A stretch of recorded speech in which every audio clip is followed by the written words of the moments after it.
BJP तो पश्चिम बंगाल के अंदर हार गई जी, अब यहाँ पे चुनाव है यूपी के अंदर, आपको क्या लगता है? हारेगी। इसमें लगना क्या है?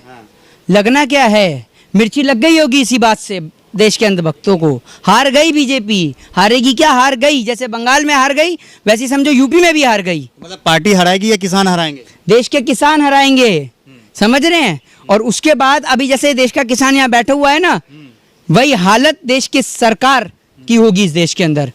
जैसे जैसे ये घर पे जाएंगे वोट मांगने के लिए, अब की बार फूल की माला नहीं जूतों की मालाएं तैयार करी जाएंगी। और जैसे ही बीजेपी के नेता आएंगे किसी को कोई परेशानी नहीं की जाएगा, किसी को कुछ नहीं कहा जाएगा, सिर्फ एक जूते की माला घर के गेट पे टंगी होगी। और जैसे ही बीजेपी के नेता वोट मांगने के लिए हाथ जोड़ेंगे वैसी जी स्वागत के लिए माला गले में टंगा दी जाएगी। आप कह रहे हैं जूते का माला देंगे, लोग चंदा दे रहे हैं, लोग चंदा दे रहे हैं। हाँ, ये 2 माला। लोग चंदा दे रहे हैं। कौन लोग चंदा दे रहे हैं? पीएम केयर फंड में इतना चंदा हाँ, ये 2 माला तैयार करी जाएंगी। एक माला उनके लिए जो इस देश के अंदर बीजेपी के नेता हैं, और दूसरी माला इस देश के अंदर जो बीजेपी के पत्रकार हैं, जो पत्रकार कम और भारतीय जनता पार्टी के प्रवक्ता ज्यादा लगते हैं, उनके लिए भी माला तैयार है।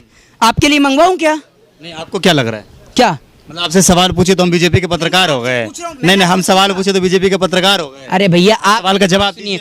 आप नहीं मालूम है तो बोल दीजिए हमको कुछ नहीं मालूम है। हमें कुछ नहीं मालूम, आप ही बता दीजिए। नहीं, आपसे हम सवाल कर रहे, बताइए ना। तो आप मतलब सवाल करें तो बीजेपी का पत्रकार है। अरे आप सवाल का जवाब दे दीजिए ना। यार मेरी बात तो सुन लीजिए, ये मैं आपको बता रहा हूँ, ये हम खुद ही बता रहे हैं आपको। और अगर आप कहें तो हम पूछवा दें आपको इस बात के लिए हैं। हाँ, और अभी जैसे देश की इकोनॉमी पीछे जा रही है, हाँ, तो जैसे 7 पे आ गई है, तो मैं उनके मुंह से सुनना चाहता हूँ, नंदभक्तों के मुंह से, कि शेर वापस से छलांग मारने के लिए 7 कदम पीछे गया है और फिर बड़ी तेजी से छलांग मारेगा। और आप चिंता मत करिए, और तमाम अंधभक्त भी टेंशन में ना आए। वो बेचारे टेंशन में आ गए, पसीना छूट गया उनका। 15-15 लाख आपके जो हैं वो एक अकाउंट में रख गए हैं। अभी 15 लाख की जगह आपके 15 के 30 होंगे। दोबारा 2024 में मौका दीजिएगा तो आपके 45 होंगे। तो 15-15 लाख नहीं, 30-30 लाख नहीं, डायरेक्ट आपको 45-45 लाख रुपए दिए जाएंगे। को काहे का टेंशन जो करे, पसीना छूट रहा है, मंदिर बन ही रहा है, भैया दोबारा क्या नाम है यूपी में जीत रही है। अंधभक्तों को दिक्कत तो जब होगी ना, जब इस देश के अंदर कोई काम नहीं बचेगा, कोई रोजगार नहीं बचेगा, देश का किसान अनाज पैदा नहीं करेगा, तब इन्हें दिक्कत समझ में आएगी। अभी तो इन्हें लगता है कि मोदी जी का विरोध करना यानी इस देश के अंदर आप तमाम सरकारों को छोड़कर भारतीय जनता पार्टी का अगर आप विरोध कर रहे हैं तो ना हम हिंदू हैं, ठीक है। अगर हम मोदी जी का विरोध कर रहे हैं तो ना हम हिंदू हैं, हम ये समझ लीजिए देशद्रोही हैं, हम आतंकवादी हैं, हम टेररिस्ट हैं, हम खालिस्तानी हैं। देश का किसान अगर आज विरोध करता है सरकार का तो वो आतंकवादी है, टेररिस्ट है, खालिस्तानी है। यही देशभक्त बचे हुए हैं इस देश के अंदर बस। अच्छा, यूपी में आप किस पार्टी को समर्थन दे रहे हैं? ये आपको पता है कि आपको एक बात बता दूं, और उन अंधभक्तों को भी नहीं पता जो पूछते हैं, किसी भी व्यक्ति से उसके संवैधानिक अधिकार और राइट को लेकर बात करना भी एक कानूनन अधिकार नहीं है, ये एक कानूनन अपराध है जिसके लिए आपको सजा तक हो सकती है। ये हमारा किसको आप समर्थन दे रहे हैं? हमने ये नहीं कहा कि आप किस पार्टी को देंगे या दीजिए, हमने कहा दे रहे हैं। हमने आपकी राय जानी। अगर हम आप बता सकते हैं, मर्जी नहीं तो नहीं बताइए। नहीं, वो हमारा एक अपना पर्सनल राइट है और वो हम किसी को नहीं बताते, समझ रहे हैं। भारतीय जनता पार्टी का बंगाल से सुपड़ा साफ हुआ, वो आपने देखा, तो अभी यूपी से भी सुपड़ा साफ होगा। और जो सरकार इस देश के अंदर किसान को लेकर बात करेगी, देश के यंगस्टर्स को लेकर बात करेगी, देश के अंदर बेरोजगारी महंगाई को लेकर बात करेगी, उसको वोट दिया जाएगा सीधे तौर पे, चाहे वो कोई भी पार्टी हो। अच्छा, आपको क्या लगता है किसान मोदी जी को टक्कर दे पाएंगे? किसान मोदी जी को टक्कर दे पाएंगे? अरे भैया, आप एक बात है, मोदी जी को बनाने वाला इस देश का किसान है। बल्कि आप ये पूछिए कि किसान के आगे देश के प्रधानमंत्री खड़े हो पाएंगे?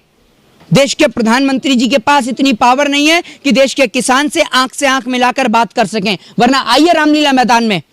और एक और इस देश के अंदर एक और इस देश के अंदर उन पत्तल चाट पत्रकारों को बिठाइए जो भारतीय जनता पार्टी का समर्थन करते हैं। एक और प्रधानमंत्री बैठे और एक और इस देश का किसान बैठेगा, कराइए आमने सामने मीटिंग, तब पता चलेगा। बंद कमरे में समझौते होते हैं, इंसाफ नहीं।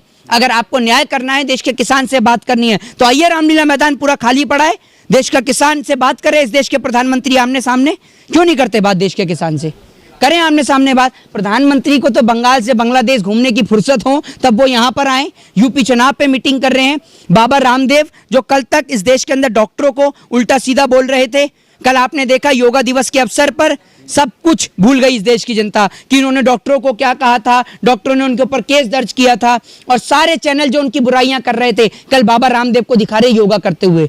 जैसे योगा है तो बाबा रामदेव है, बाबा रामदेव से ही योगा है, और कोई योगा करना ही नहीं जानता। अमिताभ बच्चन भी कल योगा करके दिखा रहे थे। किसान के नाम पर सबको सांप सूंघ जाता। आपने योगा किया था? आपको बता के करेंगे योगा करेंगे तो, और हमारा कौन से टीवी पे एडवर्टाइजमेंट है? नहीं, आप ये बताइए, हमारे टीवी पे एडवर्टाइजमेंट आ रहा है क्या? बाबा रामदेव का एडवर्टाइजमेंट आता है पतंजलि का, वो योगा करके दिखा रहे हैं। उनको पता है कि लाखों करोड़ों रुपए टेलीविजन पे दे रहे हैं एडवर्टाइजमेंट का, तो बाबा रामदेव का ही आएगा। वो चैनल जो बाबा रामदेव की बुराई कर रहे थे, एक भी चैनल ने बंद करा हो तो एडवर्टाइजमेंट बाबा रामदेव का, तो आप बताइए, करा एक भी चैनल ने बंद?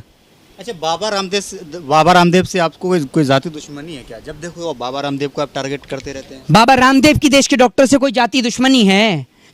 बाबा रामदेव को किसी ने वैज्ञानिक बनाया है, डॉक्टर बनाया है? आए दिन करोनिलिया लॉन्च कर देंगे, कभी कुछ लॉन्च कर देंगे। आप देश के डॉक्टर्स को गलत बोलेंगे तो हम चुप रहेंगे? अगर कल को मैं भी डॉक्टर्स को गलत बोलूंगा तो लोग मेरे भी खिलाफ बोलेंगे। अरे भाई, वो डॉक्टर्स जिन्होंने अपनी जान गंवाई है, आप अगर उनको लेकर गलत बोलेंगे तो पूरा देश आपका विरोध करेगा, मेरा विरोध करेगा अगर मैं डॉक्टर को गलत बोलूंगा। मेरी कोई बाबा रामदेव से पर्सनल दुश्मनी थोड़ी है। और एक बात आप मुझे बताइए, बाबा रामदेव ने वो पतंजलि का जो बात करते हैं, योगासन की बात करते हैं, प्राणायाम की बात करते हैं, इस देश में देश के किसान को लेकर किसी की आवाज़ नहीं निकलती। देश के अंदर किसान शहीद हो जाता है, उसको लेकर कोई शहीदी दिवस नहीं बनाता। 500 से ज़्यादा हमारे देश का किसान शहीद हो गया है, और आप देख रहे हैं ये किसान आंदोलन के कैंप में ही खड़ा हुआ हूँ मैं यहाँ पर। देश के किसान को लेकर कोई बात नहीं करता। गर्मी से, सर्दी से, बरसात से लगातार देश का किसान यहाँ पर बैठा हुआ है, लेकिन सरकारें ध्यान ही नहीं दे रही। और एक बात मुझे समझ में नहीं आती, उत्तर प्रदेश के मुख्यमंत्री को चुनो, उत्तर प्रदेश का मुख्यमंत्री बनाओ, तो वो कभी असम में नजर आएगा, कभी बंगाल में नजर आएगा। हम इस बात से परेशान है कि उसे यहाँ का मुख्यमंत्री बनाया है, कि उसे बंगाल का और असम का बनाया है। प्रधानमंत्री मोदी, वो तो शुक्र है लॉकडाउन हो गया, वरना प्रधानमंत्री मोदी जी कभी अमेरिका नजर आएंगे, कभी जापान, तो कभी चाइना में झूला झूलते नजर आएंगे, सावन के झूले, तो कभी वहाँ पाकिस्तान में बिरयानी खाते हुए नजर आएंगे, तो कभी बंगाल से वहाँ बांग्लादेश चुनावी प्रचार के लिए ही पहुंच जाएंगे। इन्हों का समझ में ही नहीं आता कि इन्हें अपने देश का प्रधानमंत्री बनाया, पूरे देश का दौरा करने के लिए बनाया है। प्रधानमंत्री कहीं भी जा सकते हैं ना? प्रधानमंत्री कहीं भी जाए, पहले हमारे देश की तो समस्या सुलझा लें, कि सारे में ही जाते रहेंगे। उत्तर प्रदेश के मुख्यमंत्री से अपना उत्तर प्रदेश नहीं संभल रहा। क्राइम रेट देख लीजिए, 2017 से आप अब तक कितने क्राइम रेट में इजाफा हुआ है। एजुकेशन रेट देख लीजिए, लिटरेसी रेट कितना नीचे है। जहां पर ये कह रहे थे हिंदू खतरे में है, वहां के एजुकेशन रेट को मिलाइए उत्तर प्रदेश के एजुकेशन रेट से, लिटरेसी रेट से, आपको पता चल जाएगा कि हिंदू खतरे में हो चाहे ना हो, लेकिन हिंदुओं के बच्चों की पढ़ाई जरूर खतरे में है। क्योंकि अगर पढ़ेगा इंडिया तो भाजपा के गवारों से सवाल पूछेगा इंडिया, और ये पढ़े लिखे हैं नहीं, आपको पता ही है। क्योंकि इनके प्रवक्ताओं को तो ये नहीं पता कि भारत देश में स्टेट कितनी है। ट्रिलियन की इकोनॉमी की बात करते हैं, ट्रिलियन में जीरो नहीं पता इन्हें। आप एक बात मुझे बताइए सीधे तौर पर, देश के किसान से लेकर, देश के युवाओं से लेकर, और देश के अंदर जो देश की जो सरकार मौजूदा, जो देश के प्रधानमंत्री बैठे हैं, देश के कोर्ट से लेकर, कल आपने बेंगलोर कोर्ट का एक जजमेंट सुना होगा, पूरे देश ने सुना होगा। एक व्यक्ति जिसको कल रिहा किया गया है, 4 साल वो जेल के अंदर बंद था और बेगुनाह साबित होता है, 4 साल के बाद बाहर आता है। और जब 4 साल के बाद बाहर आता है तो उसके दिल पे धक्का पता है किस बात का लगता है? क्योंकि इस 4 साल के दौरान उसने अपने पिताजी को खो दिया। अब एक बात मुझे बताइए, इस देश के अंदर कौन सी ऐसी सरकार है जो उसके खोए हुए 4 साल को वापस ला दे, और वो बेगुनाह साबित होता है? तो और दूसरी बात, देश की सरकार जो लगातार झूठे वादे करती है, तो आपको लगता है कि ये सरकार जीत पाएगी किसी वादे पर? लगता है आपको? ये सरकार पूर्ण रूप से फेल है और ये उत्तर प्रदेश में हारने वाली है। देखिए, बिल्कुल, चाहे कांग्रेस की सरकार हो, चाहे बीजेपी की सरकार हो, चाहे किसी की भी सरकार हो, इस देश की न्याय प्रणाली हमेशा से ही खस्ता रही है, चाहे सरकार किसी की भी हो। मैं किसी सरकार का पक्ष लेते हुए नहीं कहूंगा कोई भी सरकार हो, अगर किसी भी सरकार के राज में हो, चाहे वो कांग्रेस की सरकार के राज में, अगर आपने बोला कि किसी के जीवन के 20 साल 25 साल खराब हुए हैं, तो मैं उसके लिए भी बोलूंगा कि क्या उस देश के मौजूदा प्रधानमंत्री उसके खोए हुए 20 साल 25 साल वापस लाके दे सकते हैं? तो मुझे बताइए। उस 4 साल के दौरान उनके पिताजी की डेथ हो जाती है और उसके बाद वो बेगुनाह साबित होता है। तो ये हमारे देश की न्याय प्रणाली की हालत है। उत्तर प्रदेश की आप अगर बात करते हैं तो उत्तर प्रदेश के क्राइम रेट को आप देख लीजिए, क्या बुरी हालत है उत्तर प्रदेश की। इससे बुरी हालत कहीं नहीं है। अभी अप्रैल के अंदर एक सर्वे हुआ जिसके दौरान पता चला कि अप्रैल के अंदर 70 लाख से ज़्यादा लोग बेरोजगार हुए हैं। 70 लाख से ज्यादा लोग बेरोजगार हुए हैं इस देश के अंदर। हर साल तकरीबन 100 से ज्यादा लोग भूख के कारण मर जाते हैं, जिन्हें खाना ही नहीं मिलता। इन मुद्दों पर देश की सरकार बात नहीं करती। आप हिंदुत्व की बात करते हैं तो सरकार हिंदुत्व के नाम पर झूठी नजर आती है। आप एक बात बताइए, हिंदुओं की लाशें कभी नदियों से निकलती हैं तो कभी हिंदुओं की लाशों को दफनाया जाता है। ये सरकार क्यों जाति और धर्म की राजनीति करती है? क्या सरकार के पास कोई और मुद्दा नहीं है जिसके नाम पर इस देश की सरकारें वोट मांग सकें?